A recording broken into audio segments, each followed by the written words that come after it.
안녕하세요. 올랜도 캠입니다. 오늘은 엔비디아가 투자하는 두 종목에 대해서 한번 알아보는 시간을 갖도록 하겠습니다. 자, 엔비디아가 이 두 종목에 투자를 하고 있는데 월가는 당신도 투자를 해야 된다. 자, 그렇게 이야기를 하고 있는데 자, 그 내용들에 대해서 한번 살펴보겠습니다. 자, 여러 분석가들에 따르면 투자자들은 엔비디아로부터 수십억 달러의 투자를 받을 예정인 두 개의 광전자공학 관련 주식을 매수하는 것이 현명할 것이다. 자, 그렇게 말을 했고 월요일에 루멘텀에 한 40억 달러를 투자할 것이다. 자, 그렇게 발표를 했죠. 또한 일관성 있는 코이런트는 주요 인공지능 인프라 구축을 위해서 연구 파이프라인과 공급망을 개발하기 위해서 이러한 움직임을 보이고 있는데 자, 코이런트 주가 역시도 15% 이상 상승, 루멘텀도 한 12%가 급등했죠. 물론 화요일 오늘 시장에서는 또 모두 다 하락을 했습니다. 시장이 전반적으로 하락하고 있으니까. 자, 그럼에도 불구하고 이 두 회사에다가는 투자를 해야 된다. 자, 그 이야기를 하고 있죠. 자, 그래서 JP모건 같은 경우에 있어서는 투자자들이 보는 보고서에서 경쟁의 압력, 특히 아시아 기반의 경쟁업체로부터의 압력에 대한 지속적인 우려를 고려해 볼 때, 자, 이번 투자는 코이런트와 루멘트 모두에게 전반적으로 긍정적인 신호로 보고 있다. 그렇게 말하고 있고, 트랜시버의 설계뿐만 아니라 핵심 부품이란지 미국 내 제조실까지 아우르는 광학의 포트폴리오의 중요성을 강조하는 것이기 때문이다. 이렇게 말을 하고 있죠. 그래서 JP모건 두 종목 모두에다가 비중 확대 등급을 부여했다. 그렇게 말하고 있고, 자, 이번에 발표는 특히 미국의 제조와 관련해서 생산 능력을 확보하는 것이 중요하다는 점을 강조하는 동시에 엔비디아의 공동 패키징 광학의 로드맵에서 초기 파트너였던 코이런트, 그다음 루멘텀과의 관계를 더욱더 강화하는 데도 도움이 될 것이다. 자, 그렇게 이야기를 하고 있죠. 자, 그래서 엔비디아의 코 패키지 광학 전략 자체가 기존의 플러그형의 트랜시버를 갖다 대체하기 위해서 실리콘 포토닉스를 네트워크 스위치용의 애플리케이션으로서 전용하는 지적 회로 있죠. 에이징에 통합하는 것을 의미하고 있는데 이는 AI 관련된 데이터 처리 센터의 전력 효율성, 대역폭을 크게 향상시킬 수 있는 움직임이다. 이렇게 말을 하고 있습니다. 결론은 전력 효율성에 상당히 일단은 지금 이제 효과가 나타나고 있다. 그 이야기를 하고 있죠. 자, 그렇다면 이것이 장기적인 투자 전략인가? 그렇게 했을 때는 아직까지 투자자들은 새로운 광자 기반 기술이 인공지능 인프라 분야에 큰 영향을 미치는 것을 보기 위해서는 좀 시간이 걸린다. 그 이야기를 하고 있죠. 또한 대규모의 고패키징 광학 시장에서 상당 규모의 시장은 적어도 2029년도까지 형성되지는 않는다. 자, 그렇게 예상을 하고 있다는 거겠죠. 시간이 좀 걸린다는 이야기가 되겠고, 그래서 모든 것이 하룻밤 사이에 이루어지는 것은 아니다. 그래서 이러한 확장 프로젝트는 상대적으로 규모가 작기 때문에 송수신기로 눈에 띄게 또는 상당한 방식으로 대체하는 것은 아니다. 자, 그렇게 이야기를 하고 있죠. 자, 그래서 선수들은 현재 루멘텀과 코이런트를 모두 매수 의견을 제시했고, 루멘텀의 목표가는 580달러에서 900달러로 상향 조정 15% 상승 여력이 있다.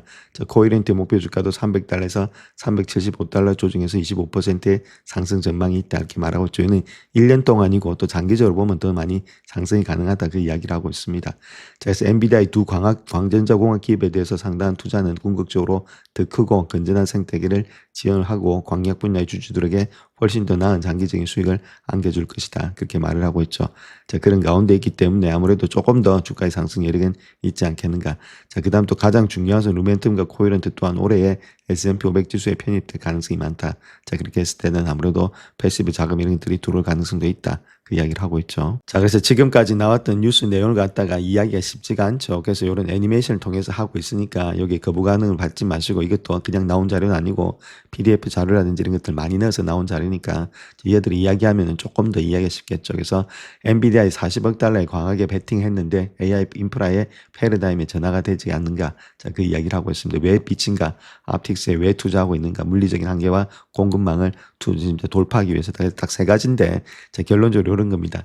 전력 효율의 3.5배 정도가 향상이 된다. 전력 효율이 향상. 그 다음 전력의 장벽을 극복한다는 그 전력. 그 다음에 지연 시간 98% 축소, 시간 축소. 그 다음 미국 내 제조 역량 확보. 자, 이 세 가지를 통해서 아무래도 일단은 지금 이런 이점이 있기 때문에 투자인 거다. 이렇게 기본적으로 하시고 한번 들어보시길 바라겠습니다. 엔비디아가 무려 40억 달러를 썼습니다. 엄청난 돈이죠? 근데 이게 우리가 생각하는 그 GPU에 쓴 게 아니에요. 바로 빛에 투자했다는 겁니다. 인공지능의 미래를 걸고 말이죠. 대체 왜 그랬을까요? 오늘 그 속사정을 한번 제대로 파헤쳐 보겠습니다. 자, 이 숫자 좀 보세요. 2026년 3월 2일 월스트리트가 발칵 뒤집혔던 바로 그 숫자입니다. 40억 달러. 우리 돈으로 계산하면 이게 5조 원이 넘어요. 정말 상상도 안 가는 말 그대로 천문학적인 액수죠. 근데 이게 그냥 뭐 돈이 많아서 쓴 게 아니라는 거죠. 이건 뭐랄까 미래를 내다본 아주 결정적인 한 수였습니다. 앞으로 다가올 AI 시대의 패권을 꽉 잡기 위한 엔비디아의 큰 그림이었던 겁니다. 자, 여기서부터가 진짜 재밌어집니다. 다들 엔비디아니까 당연히 더 빠른 GPU 만들려고 투자했겠지라고 생각했단 말이죠. 그런데 투자의 목적지가 완전히 달랐습니다. 세계 최고의 AI 회사가 왜 갑자기 빛이라는 기술에 모든 걸 걸었을까요? 이게 바로 오늘 우리가 풀어야 할 핵심 질문입니다. 첫 번째 파트입니다. 엔비디아의 40억 달러짜리 서프라이즈. 투자 대상은요, 바로 광학 부품, 그러니까 빛 관련 부품을 만드는 회사 루멘텀과 코이런트였습니다. 이 소식이 딱 전해지자마자 시장이 정말 즉각적으로 반응하기 시작했습니다.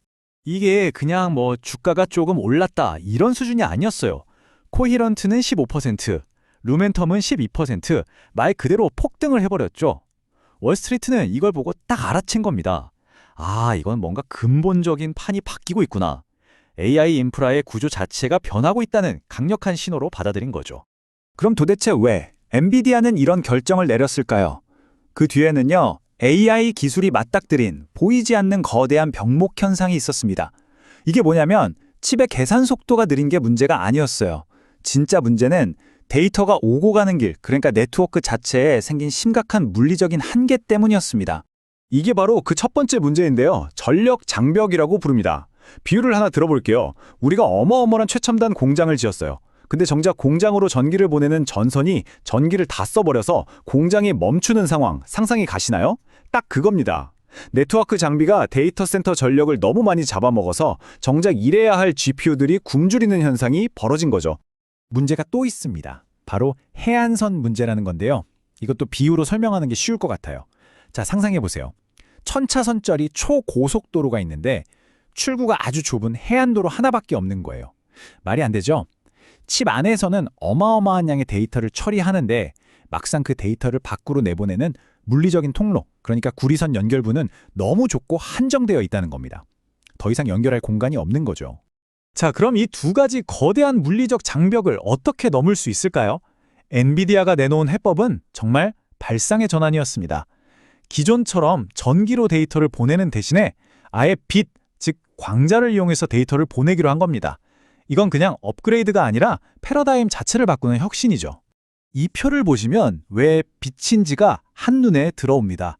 보세요. 기존의 구리선, 그러니까 전자를 쓰는 방식은 열도 많이 나고 저항 때문에 속도 한계도 명확하고 전기도 엄청나게 먹습니다. 그런데 광섬유를 통과하는 빛, 즉 광자는요. 열은 거의 안 맞아. 속도는 말 그대로 빛의 속도죠. 전력 효율은 비교가 안 될 정도로 높습니다. 게임이 안 되는 거죠, 사실. 그래서 엔비디아의 투자는 이 빛의 엄청난 잠재력을 현실로 만들어줄 두 가지 핵심 기술에 딱 집중됩니다.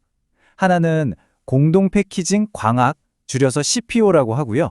다른 하나는 광외선 스위칭, OCS입니다. 먼저 CPU부터 볼게요. 이거 쉽게 비유하자면 우리가 쓰는 인터넷 공유기 있잖아요.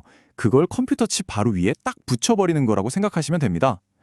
전기 신호가 이동하는 거리를 극단적으로 줄이니까 여기 보시는 것처럼 전력 소비는 3.5배나 줄어들고 안정성은 무려 10배나 올라갑니다. 엄청 맞죠? CPO도 대단한데 이 OCS 기술은 정말 더 놀랍습니다. 이건요, 전기 신호를 쓰는 대신에 진짜 물리적인 거울을 움직여서 빛이 가는 길 자체를 바꿔버리는 거예요. 말 그대로 데이터를 위한 전혀 막히지 않는 전용 초고속도로를 만들어주는 셈이죠.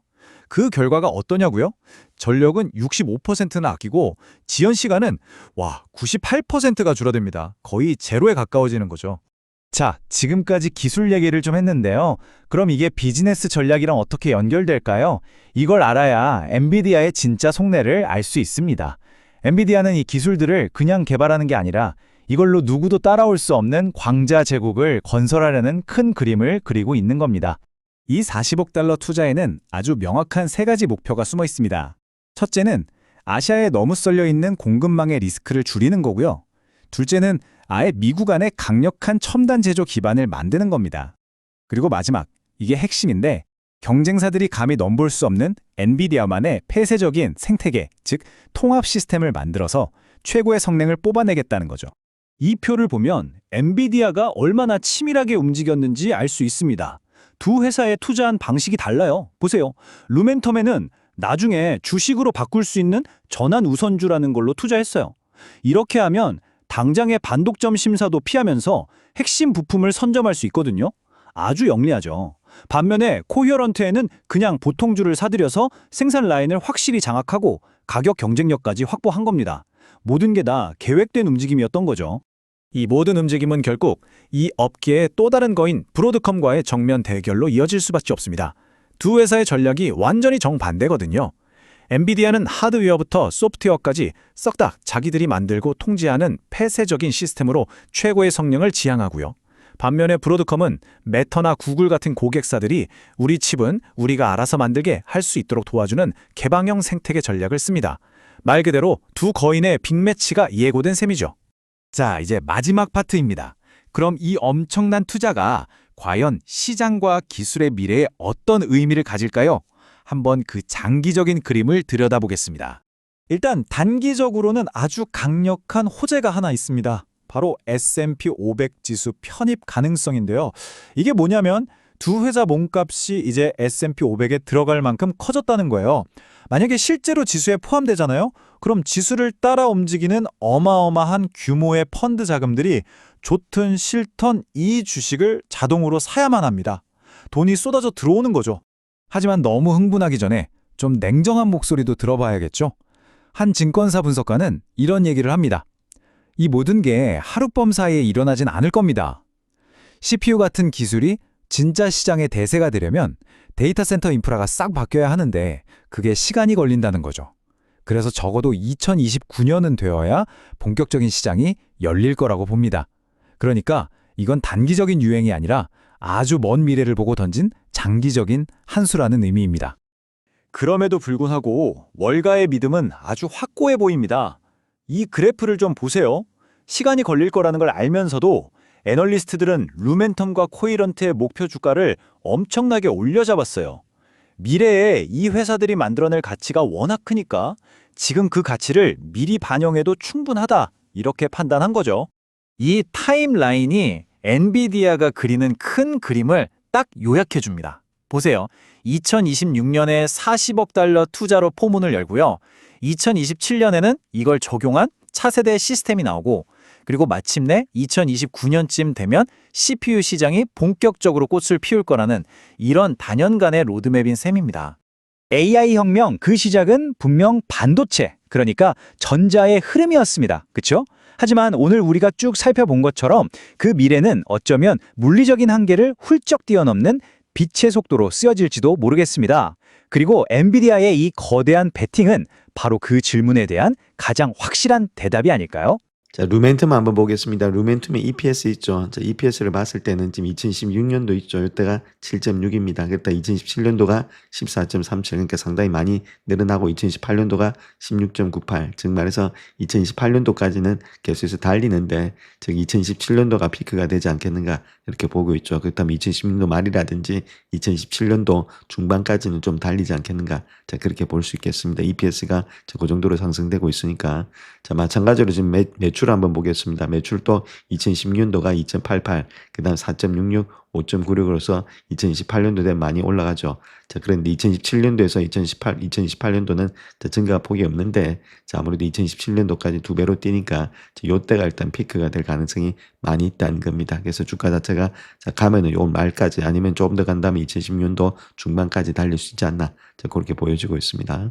자, 그 다음 코헤런트의 지금 EPS 한번 보겠습니다. EPS 보기 시작하면 2010년도가 5.34, 그 다음 7.42, 9.47로서 계속해서 상승이 되고 있죠. 그래서 아무래도 코헤런트가 조금 더 일단은 상승폭이 더 좋은 모양이 있다. 저렇게 말씀을 드릴 수 있겠고, 자, 일단 매출 한번 보겠습니다. 매출 자체도 2026년도 있죠. 이때가 6.94, 그 다음 8.62, 10.14로서 계속해서 증가되고 있죠. 그래서 코헤런트가 조금 더 앞서가면서 매출과 이익의 성장이 더욱더 많이 나타난다. 자, 그렇게 말씀을 드리겠습니다. 자, 다음 구독자님 요청하신 SMR에 대해서 한번 알아보는 시간을 갖도록 하겠습니다. 자, 어떤 식으로 실적이 나왔고 어떤 식으로 성장이 있는지, 자, 거기에 대해서 한번 살펴보겠습니다. 자, SMR 이런 종목들이 있죠. 자, 이런 종목들은 2030년도 정도 돼야만이 지금 이제 양전환이 된다는 이야기입니다. 시간이 많이 걸린다는 이야기가 되겠죠. 그래서 지금 EPS가 음전 안 돼 있는 종목들은 주가 자체가 왔다 갔다 많이 하는데 너무 많이 밸류에이션을 매서 올라갔을 때는 일부 익절하고 그 다음 또 밑으로 내려갔을 때는 담아서 가는 전략들이 필요하다. 자, 약간의 트레이딩이 필요한 것이 지금 이제 마이너스 적자 기업이다. 저렇게 말씀을 드립니다. 자, 그래서 현재 포월드 기준으로 봤을 때 47배수죠. 그러니까 많이 내려왔다는 겁니다. 옛날보다 많이 내려왔음에도 불구하고 아직까지는 뭐 고평가되어 있는 것은 확실합니다. 자, 그런 가운데 있고 EBSL도 마찬가지로 32배수니까 옛날보다 많이 왔죠. 얼토당토하게 뭐 70배수, 80배수 그렇게 갈 때는 우리가 좀 조심을 해야 된다. 자, 그 이야기를 합니다. 자, 그래서 SMR 차트 한번 보시게 되면 이렇게 적자 기업들은 차트를 잘 이용하시길 바랍니다. 주봉 차트 이런 것들. 자, 자세히 보시게 되면 직전 저점까지 지금 지켜주는지 봐야 되겠죠. 10불대, 11불대가 저점인데 요거 지키지 못하면 좀 더 하락세가 있을 수 있다. 저 그렇게 볼 수 있는데 뭐 스토캐스 이런 것들이 거의 바닥권에 와 있으니까 좀 반등은 되지 않겠는가. 자, 그럼에도 불구하고 추세 자체가 좀 하락 추세에 있죠. 자, 이렇게 상승했던 추세가 꺾였다는 겁니다. 즉 말해서 이런 식으로 헤드앤숄더가 나타났다는 이야기겠죠. 헤드앤숄더가 나타나는데 이 어깨보다 이 어깨가 더 무너지는 모양이죠. 힘이 없다는 겁니다. 자, 원래는 헤드앤숄더가 이런 식으로 해서 이 어깨하고 비슷한 모양이 있어야 되는데 이 어깨보다도 더 낮게 형성이 되고 있다는 것은 매도세가 그만큼 강하다는 거겠죠. 아직까지 주가가 올라가려면은 시간이 상당히 많이 걸린다. 그래서 이런 추세 있죠. 이 추세 라인들을 갖다 돌파하면서 올라가야 되는데 조금 더 시간이 걸리지 않겠는가. 자, 그래서 이런 추세를 갖다 돌파하면서 올라가기 위해서는 자, 다른 것보다는 직전 저점이었던 요 라인대 있죠. 12불대가 지켜지고 그 다음 계속해서 요 라인대를 지키면서 어느 정도의 기간과 시간 조정이 또 필요하지 않겠는가. 그래서 지금은 조금 더 지켜볼 때다. 아직까지 완전히 바닥을 확인했다고 보기는 좀 힘들다. 이렇게 말씀드립니다. 여기 정말 흥미로운 회사가 하나 있습니다. 인공지능 시대, 우리 미래에 필요한 무한한 청정 에너지를 공급하겠다고 나선 곳인데요. 심지어 미국 정부의 유일한 설계 승인까지 받은 곳입니다. 그런데 말이죠. 바로 그 회사가 지금 수억 달러의 손실을 보고 있고 심지어는 사기 혐의로 소송까지 당하고 있습니다. 이게 바로 뉴스케일 파워를 둘러싼 아주 극적인 이야기의 시작입니다. 미래 에너지 혁신이라는 엄청난 약속과 어쩌면 재앙이 될지도 모르는 실패의 위험 사이에서 정말 아슬아슬한 줄타기를 하고 있는 거죠. 자, 지금부터 뉴스케일 파워라는 이 거대한 도박의 실체는 과연 무엇인지 하나씩 깊이 파고들어 보겠습니다. 우선 이 모든 이야기가 시작된 배경부터 한번 보죠. 바로 인공지능이 불러온 그야말로 끝없는 전력에 대한 갈증입니다. 945테라와트시. 이 숫자가 대체 뭘 의미하는 걸까요? 이게 바로 2030년이 되면 전 세계 AI 데이터 센터가 빨아들일 전력량입니다. 감이 잘 안 오시죠? 일본이라는 나라 전체가 1년 내내 쓰는 전기의 양과 똑같다고 보시면 됩니다. 이건 뭐 기존의 에너지 시스템으로는 도저히 감당이 안 되는 수준이에요. 그래서 이 엄청난 에너지 문제를 해결할 대안으로 떠오른 게 바로 이 소형 모듈 원전, SMR입니다. 기존의 거대한 원전이 가진 막대한 건설 비용이나 너무 긴 건설 기간 같은 한계들을 극복하기 위해 설계된 말 그대로 차세대 기술인 거죠. 그리고 바로 이 지점에서 뉴스케일의 진짜 핵심 경쟁력이 나옵니다. 그 비밀은 바로 미국의 원자력 인허가 제도에 숨어 있는데요. 과거 방식과 새로운 방식, 이 둘의 차이를 아는 게 굉장히 중요합니다. 뉴스케일은요, 바로 이 새로운 방식, Part 52에 따라서 표준 설계 인가를 받아낸 미국 내 유일한 SMR 기업입니다. 이게 왜 황금 티켓이냐고요? 건설 허가랑 운영 허가를 한 번에 딱 받아버리거든요. 그러니까 수조 원을 쏟아부어서 원전을 다 지어놨는데 미안한데 운영은 안 되겠네요 해서 이게 그냥 고철덩어리가 될 위험이 아예 없다는 겁니다. 투자자들 입장에서는 이보다 더 확실한 보증수표가 없는 셈이죠. 하지만 이렇게 눈부신 기술적 약속의 뒷면에는요, 아주 차갑고 냉혹한 재무 현실이 버티고 있습니다. 자, 이 표를 좀 보시죠. 최근에 발표된 4분기 실적인데 한마디로 어닝 쇼크였습니다. 오른쪽 결과칸을 보시면 주당 순이익, 매출 전부 다 월가의 예상치를 한참 밑돌면서 미스, 즉 실패를 기록했죠. 시장이 기대했던 것과 현실의 차이가 이렇게나 컸던 겁니다. 그리고 비용 쪽을 보면 이 숫자는 더 충격적입니다. 5억 1,900만 달러. 이게 갑자기 일반 관리비가 폭증한 이유인데요.